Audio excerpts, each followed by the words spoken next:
This is a CJASN podcast, and I am Dr. Yvelynne Kelly on behalf of Brigham and Women's Hospital.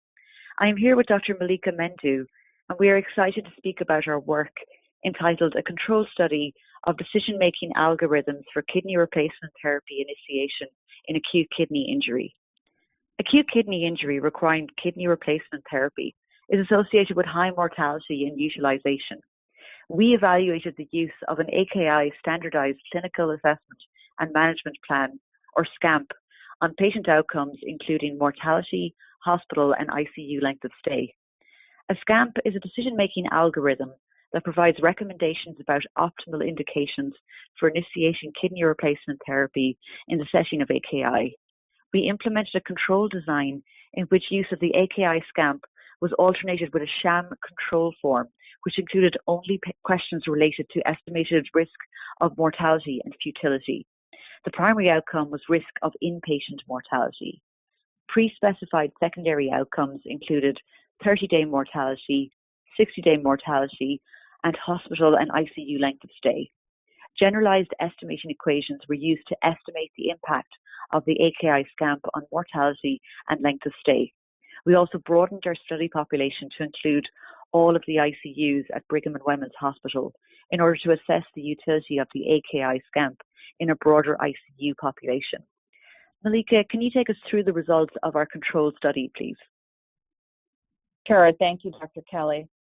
There were 122 patients in our AKI SCAMP group and 102 patients in the control group. We found there were no significant differences in our primary outcome of inpatient mortality associated with AKI SCAMP use. AKI SCAMP use was, however, associated with both a shorter ICU length of stay and hospital length of stay. Patients in the AKI SCAMP group were also less likely to receive kidney replacement therapy in the context of physician-perceived treatment futility than those in the control group. Evie, what do these results mean for the use of the SCAMP in the management of AKI in the ICU? Well, the risk of mortality and length of stay associated with AKI remains high, with few interventions to date that have been shown to impact on these outcomes for patients with AKI requiring kidney replacement therapy. Similarly, our study shows that timing of kidney replacement therapy initiation may not impact mortality, but suggests that standardization of kidney replacement therapy initiation may impact other outcomes like length of stay. The shorter length of stay observed in the SCAMP cohort is likely impacted by a significantly higher rate of kidney replacement therapy use in the control group for those in whom kidney replacement therapy was thought to be futile. Use of the SCAMP may therefore encourage standardization of decision-making related to kidney replacement therapy initiation despite treatment futility, which can affect healthcare utilization, including length of stay.